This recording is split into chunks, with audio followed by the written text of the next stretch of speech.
homage to Buddha Shakyamuni, homage to Manjushri, homage to all the lineage masters. The supreme, profound and subtle Dharma is rarely encountered in eons. Now we hear and follow it. May we realize the Tathagata's meaning.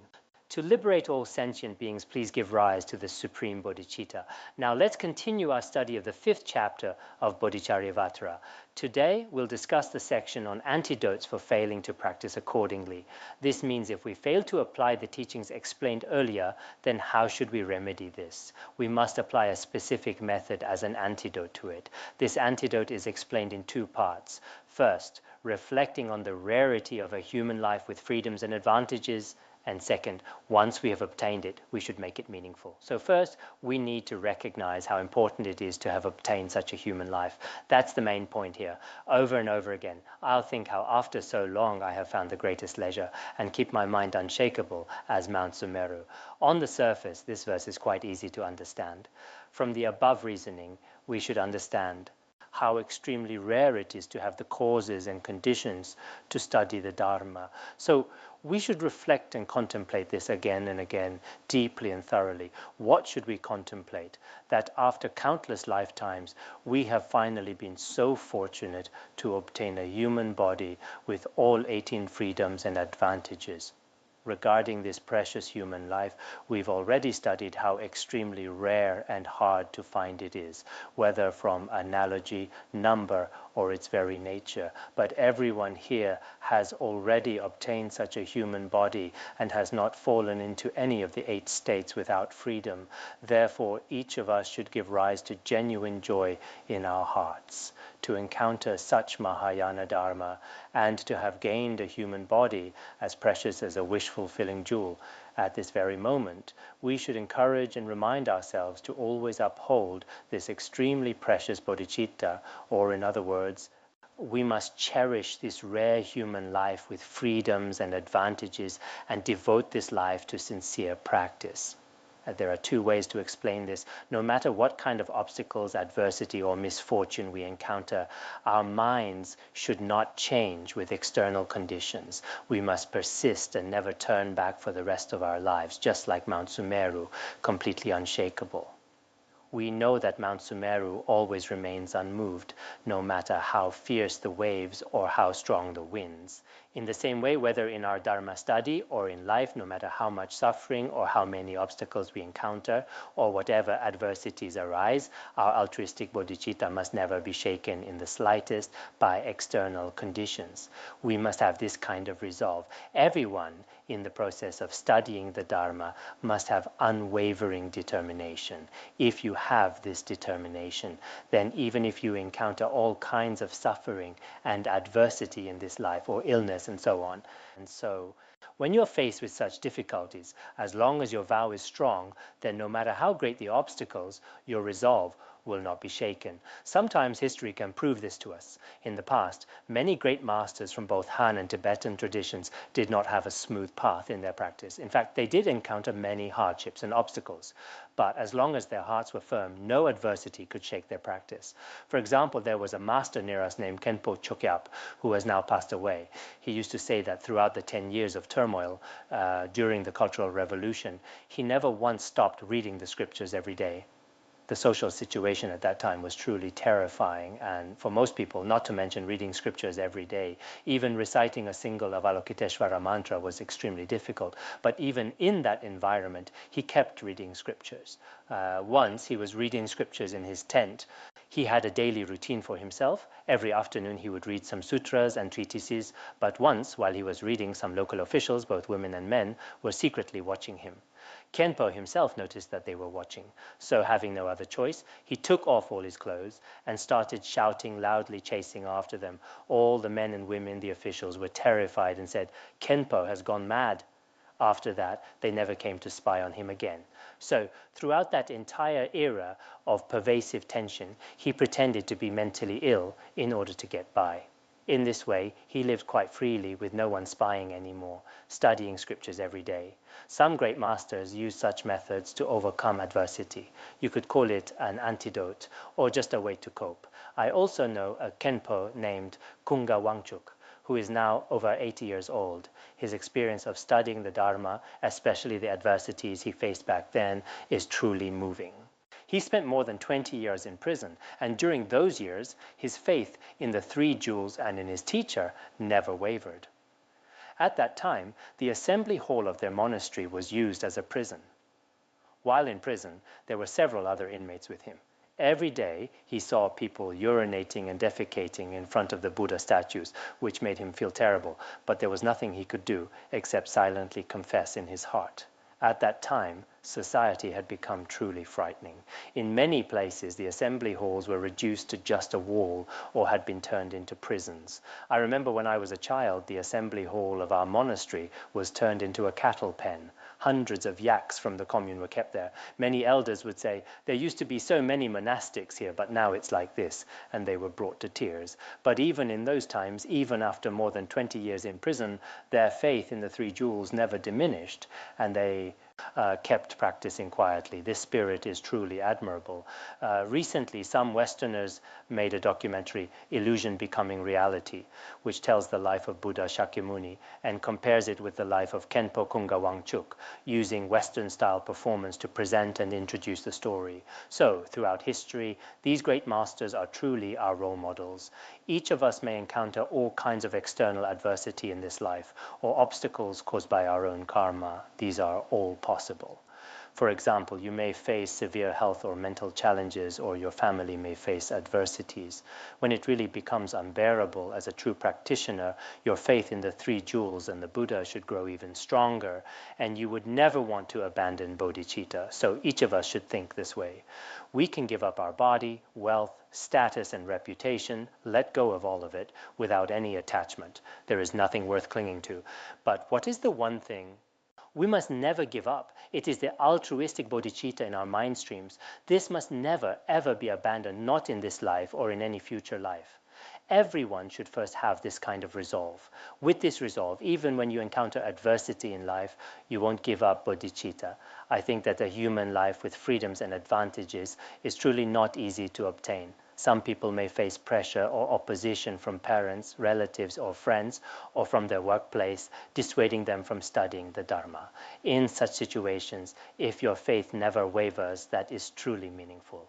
Some of our Dharma friends here are opposed by family or by people outside, always creating obstacles, but they never give in. The way worldly people think is different from our own. Some Dharma friends here have been taken home by their families 3 or 4 times, but they always manage to come back again. I don't know what these practitioners will be like in the future, but from what I see now, this is truly a sign of very strong faith. People in society today naturally lose faith even without much adversity. This is quite common, as I've mentioned before, when it comes to major principles, such as anything that would make you lose your bodhicitta or your aspiration for the path. At such critical moments, you must not listen to worldly people. As a practitioner, in the most crucial and important matters, you should not listen to them, because their words and actions may not be in accord with the Dharma you follow. Master Hsuan also said this before. The thinking of those who study the Dharma is exactly the opposite of ordinary worldly behavior, because they may use this human life to create negative karma, while Dharma practitioners use this human life to attain liberation. What he said is true. Many words and actions of worldly people are similar to ours in some ways, but in the most fundamental principles, they are still different. They may want fame, status, wealth, and to make money, and pursue the 8 worldly concerns, while we seek liberation from samsara.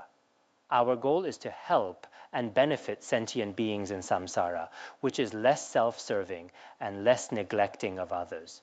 So people's thoughts are different. In our practice, we must remember how rare it is to have this human life and how precious bodhicitta is. Through all kinds of skillful means, it has already arisen in our mind streams. If we don't make good use of it and let it go, there is no greater regret in this world.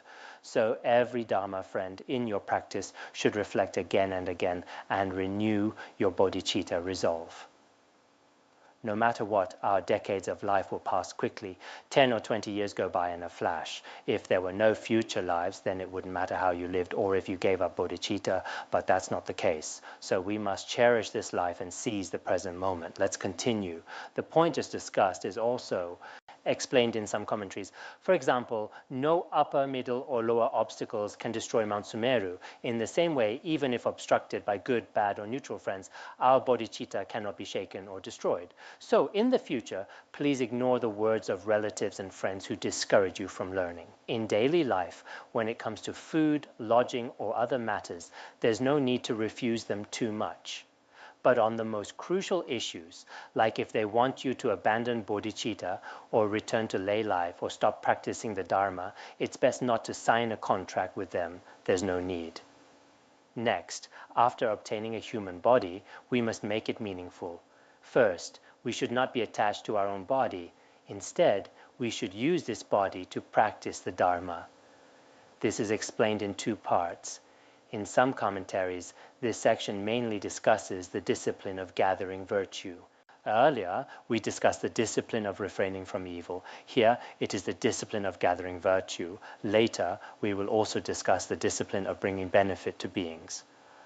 Different commentaries have different structures. So, as we truly begin to practice the Dharma, the first thing is not to be attached to the body. These days, many people want to study the Dharma, but what they find hardest to let go of is often their own body. There's also attachment to wealth, family, and friends.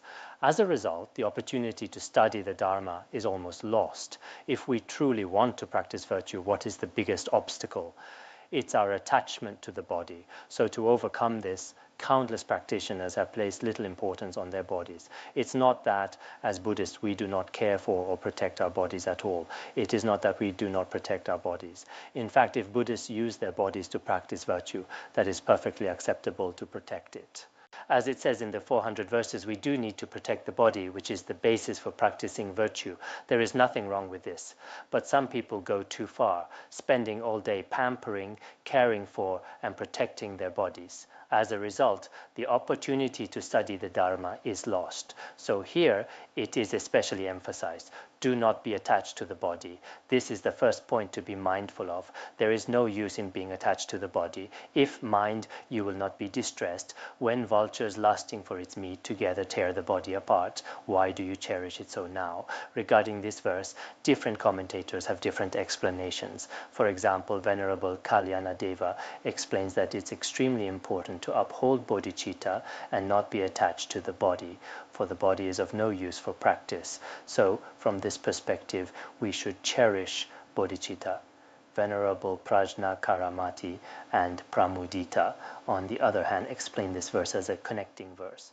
In any case, the point is that many people in the world spend their whole lives attached to their bodies, but in fact, we should not be attached. Why?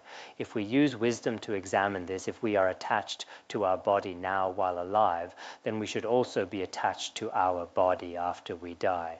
In this verse, the body and the mind are personified as two separate individuals in dialogue. For example, we have a mind that counteracts attachment to the body, a mind that is attached to the body and the body itself. Analysis is conducted through dialogue among these three.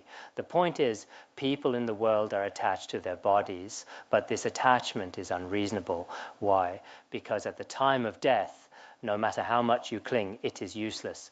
After a person dies, there are different ways to handle the body. Here, sky burial is used as an example.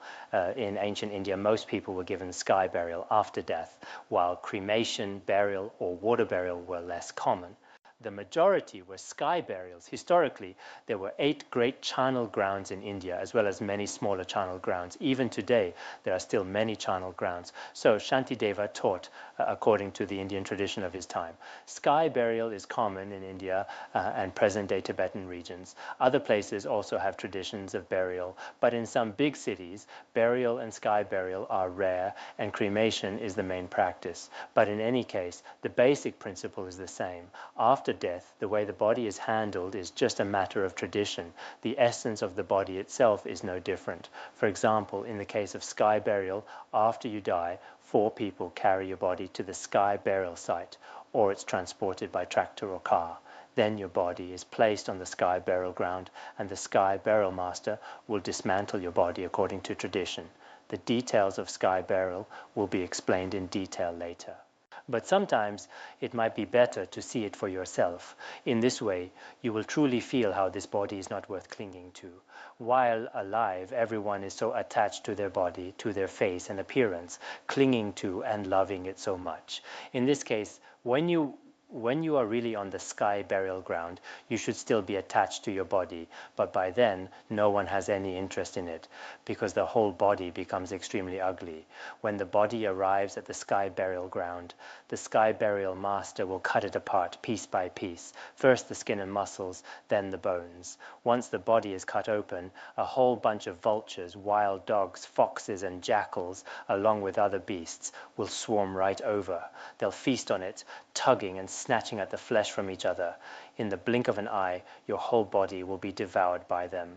Many Dharma friends here often go to our charnel ground to watch these scenes. Sometimes even a dozen bodies will be completely eaten up within a single afternoon. As they feed, all those vultures act with incredible ferocity. They even yank the intestines of the deceased back and forth. Witnessing a scene like that really makes us feel how meaningless it is to cling to this body. Sometimes, if someone so much as brushes against us, we might snap. Why are you touching me? Keep your distance. We're so attached. But at the burial ground, it's not just a touch. All the internal organs, the flesh, even the skin, all get eaten up. When only the skeleton is left, the sky burial master will use a hammer to smash the remaining bones into pieces on a stone. Then the vultures will eat up the bone marrow and everything inside, leaving nothing behind. Within a few minutes, what used to be a human being is reduced to nothing at all. That's why the verse says that while alive, the mind clings so tightly to your body, which is so deluded. So why towards these vultures and wild dogs? Mind, don't you feel jealous or angry? It's still your very own body. Why don't you try to protect it? Mind, why don't you try to protect your body then? Why at that time do you not care at all and just let them feast on your body however they pleased? It really doesn't make sense. If you cherished your body so much while alive, why not after death? People these days are so focused on themselves, spending all day long cherishing, protecting, and taking care of their bodies. Especially young people who are very concerned about their looks. They spend a lot of time every day focused on their bodies. They constantly work on their appearance, spending a long time in front of the mirror, hoping to look a little better. In fact, those who are too obsessed with physical beauty may end up being reborn as moths in their next lives. Why do moths always have such a strong urge to fly toward the flame? It's because in their past lives, they were fixated on beauty. As a moth, they see the light as especially beautiful, so they fly into it and die there. So nowadays in big cities, for those handsome men and beautiful women, it's really hard to tell where their next lives will take them. In a way, people today are a bit pitiable. Now, for those studying the Bodhicharyavatara, we require everyone to practice bodhicitta for half an hour each day, but many people can't even find half an hour for it, whereas some young people spend half an hour on dressing up and putting on makeup. Not long ago, in one place, a Lama was giving teachings on the practice of bodhicitta, which is a very precious teaching. Some lay practitioners were very happy about it and invited others, saying, "This Lama is giving teachings today, you can come." But the other person replied, "I cannot right now." "Why not?" "If I go, I'll have to put on makeup." They said, "It's fine, there's still plenty of time before it starts." The other person said, No, that won't do. It takes me at least 45 minutes to do my makeup." This is a true story. I was thinking, fortunately, so many monastics here no longer need to spend time on such things. Except for occasionally being lazy or sleeping in, they don't have such needs. If you hadn't ordained or come to this solitary place, many of you would find it hard to escape these influences. No matter if you're good looking or not, you'd probably still need to spend time on your appearance. Sometimes seeing images of Goddess Sarasvati, Tara, or Tankas with beautiful eyebrows and eyes, we might even try to imitate them in our own makeup. In fact, some people who are really into makeup may be quite unhappy inside and shed many tears. The eyebrows they draw on every day may often be blurred by tears. So, what should we really cherish? We should cherish our bodhicitta. This is extremely important, but most people nowadays don't understand this principle at all. They think that spending all day cleaning, dressing up, and putting on makeup is what makes life meaningful. But actually, there's no real meaning in that. It may just be a waste of money. Some people spend a huge amount on makeup and dressing up. For example, in one country, it's reported that the wife of a national leader spends £400,000 a month just on beauty and makeup, which is over 6 million yuan. And just the cost of dyeing her hair is said to be £3,000, which is about 45,000 yuan. Of course, most people don't have that much money, but they still spend their salary or wages on cosmetics and skincare products and don't mind the expense. But no matter what, when people get old, wrinkles on the face are impossible to avoid. And when you die, whether by cremation or sky burial at the charnel ground, no matter how beautiful your body was, it is of no use then. Sometimes when you see a corpse in person or have a chance to observe the structure of a body, you may have this feeling. The body that people are so attached to and care for so much is really nothing more than a skeleton in the end. If you develop this understanding, your obsession with the body and the habit of spending so much time on appearance will gradually fade. Once you let go of this, your faith in practice will naturally increase. Of course, Shantideva is not saying that we should completely neglect our bodies or not take care of them at all. If you have the money, it doesn't matter how much you spend on beauty. It's neither good nor bad for me, but for your own practice, it really is an obstacle. Many people who are attached to appearance and the body often do not do well in practice. This is the reality for many people. You can see it for yourself. Even among practitioners here, you can see this. If all your time, energy, and attention are spent on your body, then where will you find time to practice? That's why Shantideva says, when it comes to engaging in virtue, the first thing is not to become attached to the body. We should all reflect carefully on this point. Next, let's talk about this. The body and the mind are actually separate. They have nothing to do with each other. So, do not be attached. O mind, why is it that you grasp this body as yours and guard it so? If you and it are separate, then what good does it do for you? This verse uses personification to say again that it's extremely deluded if our own mind is still attached to our body. Mind, why do you cling to and cherish the body so much? You should not be so attached. Some people might think, even though I shouldn't be attached to the body, after all, it's my body, it belongs to me, so it's hard not to protect or be attached to it. But actually, we can answer the mind like this. Mind, what's the point of such protection and attachment? It is of no benefit at all, either for this life or the next. Of course, if you can be like the great masters of the past and use the body as a support for practice, that's fine. But aside from that, being attached to the body is pointless. Why is that? Because you are you and the body is just the body. We need to remind our mind again and again, you, this deluded mind, you are just you, and the body you're so attached to is unrelated to you. Why do we say this? Because from the perspective of cause, of nature, or of result, our body and our mind are completely separate. From the perspective of causes, this body was originally formed from the impure seeds of our parents, together with the four elements. That is the cause of the body. But the mind has been wandering in samsara since beginningless time. The very first moment of mind in this life is just the continuation of the mind of the bardo. So, from the perspective of cause, the mind and body are completely separate. From the perspective of their nature, the body is made up of the four elements. It's a material thing, something coarse and tangible. The mind, on the other hand, is clear and knowing, not an insentient phenomenon, so their natures are completely different. From the perspective of result, the body only lasts for a short time, and after death it is disposed of, and it will be gone. But if the mind doesn't attain liberation, it will continue to wander in samsara without end. It's like a river flowing through many villages and fields. And finally flowing into the ocean, it never breaks in between. So the mind and the body are completely separate. This is something everyone needs to be clear about. Of course, some materialists and atheists, as well as Charvaka philosophers, believe that our present mind is produced by the body. We already analyzed this when we studied the second chapter of the commentary on valid cognition. In fact, the body is only a subsidiary condition for the mind, while the proximate cause of the mind is always the previous moment of the mind. It's like barley grows from barley seeds, not from fertilizer or the four elements of earth, water, fire, and wind. So the body is just a condition of the mind, not the actual cause. Everyone must be clear about this. If you are not clear about this point, you may end up, like some people, thinking that when the body is destroyed, the mind disappears as well. This is a very deluded way of thinking. Of course, the body and mind do affect each other. When the body is harmed, the mind is also affected, but that doesn't mean the body is the cause of the mind. If anything that affects the mind is its cause, then consider this. When a timid person sees a corpse or blood, they might faint, or upon hearing the sound of bandits or tigers, they might be very frightened. But just because the mind is affected doesn't mean those external things are the direct cause of the mind.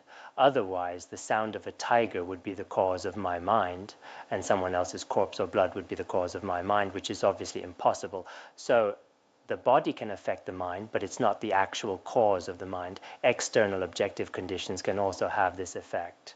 For example, when some people see something beautiful, they feel attached, but others don't feel the same attachment at all. Or when an arhat sees external forms, there's no attachment. And even if their body is harmed, they don't feel anger. There was once a practitioner called the patient ascetic. Even when his body was cut to pieces, his mind remained completely unchanged. Nowadays, some psychologists and others think there is a cause and effect relationship between body and mind, but they haven't distinguished between what the Abhidharma Kosha calls subsidiary condition and proximate cause. In reality, the mind changes moment by moment, continuing on without interruption. Now, some scientists have also discovered and recognized this. In Buddhism and science, I've cited their arguments to show that besides the body, there is also the mind. And this mind never ceases to exist. This is something psychologists are still exploring and gradually coming to accept. But maybe because of strong habitual tendencies, some people still wonder, after a person dies and the body is disposed of, does the mind also disappear? This is absolutely a misconception. If one has evidence, they can present it publicly.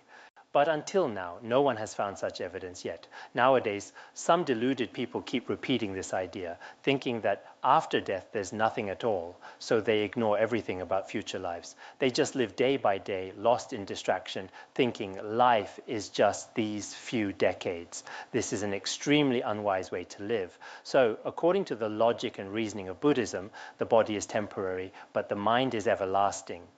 The body is like a guest room. For example, a guest comes and stays for a couple of days. That is only temporary. After a few days, you leave this guest room and go somewhere else. The body is just like that. So do not be overly attached to this body. Why? Because one day you will have to leave this body, and at that point, it's of no use to you anymore. Many people who have had near-death experiences have described seeing themselves leaving their bodies and doctors trying to resuscitate them and so on. These experiences show that the mind exists independently. So both worldly and Buddhist perspectives, including Buddhist logic and middle way, can show that apart from the body, the mind exists independently. So we should keep asking our mind, why are you so attached? Such attachment is actually meaningless. So for you, what need is there for the body? You can't take it with you. After you die, can you take the body with you? When you're reborn, can you take the body you were so attached to? Absolutely not. So we need to keep reminding the mind, don't be so attached to the body. This body you are so attached to is never really yours, yet you cling to it, which is actually quite ridiculous. It's like claiming a pillar that isn't yours as your own. If you keep saying, this is my pillar, others will laugh at you. In the same way, the body is only temporary, just like a guest room, so don't get attached. From now on, stop thinking all day about my body, my this and that, and being so obsessed with and dressing it up all the time. Does this mean from tomorrow on you shouldn't wash your face anymore? Can you still say, oh, my feet hurt, my body hurts? Yes, in conventional terms, you can say that. But in reality, there's no need to be so attached. Whether it's the foot or the hand, there's no need to be so fixated. Next, the verse says, deluded mind, why don't you cling to a clean wooden figurine? How is it sensible to protect this festering machine of filth? Here it is further explained that we should not protect or be attached to this impure body. Previously, this was explained from the perspective of the body and mind being separate. So each verse explains this point from a different perspective. Deluded mind, why don't you cherish a cleaner body, like one made of wood? Why do you insist on being attached to such an impure body, a festering machine of filth made up of 36 impure substances? Why be attached to it? This verse means if someone thinks, even though this body is separate from the mind, my mind is still in samsara for now, so I have to rely on this body, just like a person needs a house. I really do need a body, and without it, it would be inconvenient to do anything, so I have to protect it every day. But here, Shantideva uses a scolding tone. He says to the mind, if you really need a body, why be attached to such an impure one? Why not choose a clean body instead of clinging to this impure one? If you really can't live without a body, then in this world you can choose a clean one, maybe one made of wood, plastic, or even some modern material like fiberglass or stainless steel. Wouldn't that be better? You wouldn't need to wash or decorate it every day. With this body, if we don't wash our face or dress up regularly, it gets dirty and unattractive. Once someone said, I don't want my wife to study the Dharma. I asked, why? He said, because people who study the Dharma don't like to dress up, and if my wife doesn't dress up, she doesn't look good. So it would be better if she didn't get too deep. Actually, everyone's body is like this. If you don't clean or decorate it, it gets dirty. The body is actually filthy by nature. So this verse says, deluded mind, if you really must be attached, then why not be attached to a clean, unstained body? Such a body would be much better to be attached to. But instead, you insist on clinging to this extremely impure body, made up of all sorts of impure substances, this festering machine of filth. To be attached to it really makes no sense. It's not that we don't need a body at all. The compendium of training cites sources showing that if the body can be a cause for benefiting others or as a support for practice, then it is permissible to protect the body appropriately. But here, the point is that if you are just always attached to this body, you should really understand its components, which is really just something impure. How can it be reasonable to be attached to something like that? The Buddha has explained this in the Matanga Sutra. At that time, Matanga was deeply infatuated with Ananda. Later, the Buddha asked her, why do you like Ananda? Matanga replied, why? I think Ananda's nose is beautiful, his eyes are beautiful, his body is beautiful, and his ears are beautiful, and the way he walks is also very graceful, so I'm attached to him. The Buddha said, you think his eyes are beautiful, but they contain tears. His nose is beautiful, but it contains mucus. His ears are beautiful, but they have earwax. His body is beautiful, but it contains impure substances and filth.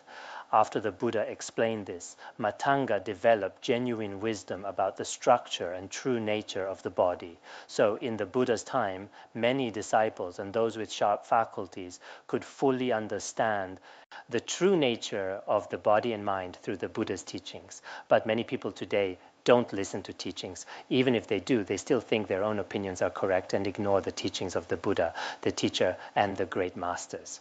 As practitioners, we should regularly recall the Buddha's words and reflect on what the Buddha and great masters have taught. If they taught this, there must be profound meaning, so we must study deeply. Nowadays, most people are always looking outward, constantly researching and racking their brains to study the external world and material things. There are many people like this, but on the other hand, very few people truly examine the nature of their own body. Take those in medicine or physiology, for example. Although they study the body, it doesn't help weaken their attachment to it because they never apply it to practice. I think through today's analysis, many Dharma friends have gained new insights into the nature of their bodies. Some of you here may be in your 20s or 30s, some in your 50s or 60s. Over the years, you may have been thinking, my body is very clean and pure. It's just a pity that I'm a bit older now with some wrinkles on my face. But when I was young, I was pretty... But we've never really used the wisdom of Buddhism to examine our own bodies. What exactly is it that we are so attached to? We always think, this is my body. but is it really ours? And you think, my body's so good. But what's so good about it? If you examine it, you will understand. So when we study the Dharma, we should turn our attention inward instead of chasing after external things. Nowadays, many people spend their days eating and drinking just to maintain their bodies. I eat turtle meat, frog meat, because it's good for my health. But no matter how well you care for this body, at the time of death, it's just a bit more fuel for the fire at the crematorium. Other than that, it is of no use at all. Some people commit corruption just for bodily enjoyment, which is truly shocking. Not long ago, I read a report from the National Information Center's Economic Macro Control Trends Group. It showed that there are about 6.4 million civil servants whose food expenses alone reached nearly 370 billion yuan in just 1 year, which is a large number. Each person spent about 58,000 yuan a year just on eating and drinking. People nowadays are obsessed with food and pleasure. Some people use business trips and all kinds of excuses to indulge themselves. When booking hotels, they always go for upscale options, and a 3-star hotel is beneath them. It has to be 4 or 5 stars. And for every meal, many lives are taken. They think this is good for their health, but in fact, it's just putting impure things into their bodies. If it didn't cost other lives, it might be acceptable. For example, they may order frogs, or other animals can be very expensive just to satisfy their appetite. Yet they see it as a status symbol and believe it's good for their health. But if we keep clinging to the body like this, the result we will face at death should be clear. Nowadays, many people spend their days creating so much negative karma just for food and bodily pleasure. Sometimes it's really unbelievable. So I think being able to practice the Dharma is truly meaningful. Living a very pure and simple life is actually the happiest way to live. Sometimes I look at my doorway and see only my own pair of shoes with nothing else cluttering the place. I feel a real sense of comfort. If we live in the city, always socializing and entertaining, hosting guests and eating and drinking every day, it's actually meaningless. So now, living a simple life like this, even though we still have afflictions in our minds, our prayers and aspirations every day will make things get better. This is very precious. Looking at people in the world today, it looks as if many were intoxicated by fine wine or deluded by poison, spending their days in a daze and seeing others just as lost. And in this state, decades of life pass swiftly. It is truly a pity. So for the practitioners here, most of you are monastics, and since you have the opportunity to ordain, you must cherish your time. And for practitioners in the cities, I think being able to hear such Mahayana Dharma now is extremely meaningful for you. Even though I am an ordinary teacher, the Dharma being taught is truly extraordinary. For example, I'm just like a shop assistant who may look plain, lack wisdom, and even seem a bit pitiable, but what I sell is extremely valuable. What you are receiving now is not my voice, but the meaning of the Dharma. For each of you, this is truly precious. So whether you are monastic or lay, to encounter such Mahayana Dharma, it is something that money probably cannot buy. So everyone should truly practice well. Sometimes take a good look at your own body. This is not just a joke. Does attachment to the body have any meaning for your practice? Is there any point or use if you spend all your time protecting this festering machine of filth? By looking at others and observing ourselves, we'll gain some realizations in terms of the body. Of course, so-called realization and awakening have different levels. Now let's look at the next verse. First, with your intellect, dissect and separate the layers of skin. Dissever with the blade of prajna the flesh apart from the cage of bones. Some people might think, even though the body is impure, by relying on the body, we still obtain some essential benefits, or the body still has some essential value or essence. But this way of thinking is mistaken. Why? If we use the sword of wisdom to examine, from the outer skin all the way to the inside of the body, in other words, if we examine every aspect of the so-called body, we will find that there is nothing of true value inside. First, we start from the outside and dissect it with the sword of wisdom. We go from the skin all the way down to the muscles and bones, dissecting layer by layer, and we'll find nothing of real value inside. We can understand this by observing how a butcher dissects a yak. When they slaughter a yak, they first peel off the entire hide, then they start to cut off the muscles and tendons inside. When they get to the skeleton, they dissect it piece by piece as well. After dissection, there are internal organs inside, and once these organs are taken out, nothing else remains besides flesh, blood, and bones. Yet people in this world spend their days clinging to their own body and to others' bodies. But when we dissect and analyze the body that we cling to with the sword of wisdom, the process is just like how a butcher cuts open a yak's body. Whether it's our own body or others' bodies, we can analyze with wisdom, starting from the skin on the outside. From a physiological perspective, for example, skin has the epidermis, dermis, and so on. We can analyze it layer by layer. Moving inward, there are layers of muscles and fat. Beneath that lies the skeleton, and beyond the skeleton are all the internal organs. When we examine each of these components one by one, is there really anything good or valuable? Is there anything worth clinging to? Absolutely not. Those who have studied medicine should know this very well. A doctor once told me that in their lab, they often conducted dissections of the human body. The bodies were soaked in preservative fluids and the smell was awful. After each dissection, they didn't even feel like eating lunch. Sometimes we also go to the charnel ground and see for ourselves. Not long ago, we went to release yaks in the slaughterhouse. When we witnessed the scene of yaks being slaughtered, many of us lost our appetites completely for lunch. There was no meat, but even the vegetables were unappetizing. I joked with a Rinpoche with us then. Do you still want to eat meat in the future? You see, the yak meat comes from horrifying scenes just like this. Behind every delicious dish we enjoy lies a scene like this, and that is truly the case. If we observe our own body thoroughly, from head to toe, inside and out, and look at each part, one by one, we'll realize that the body people cling to so desperately has nothing worth desiring. Once we truly come to this realization, we might even feel nauseous. The sutra on the ocean-like samadhi of the visualization of the Buddha also contains similar teachings. Once Prince Vesantara was meditating, Mara summoned all kinds of evil forces, including yakshas, spirits, and others to obstruct and harass him.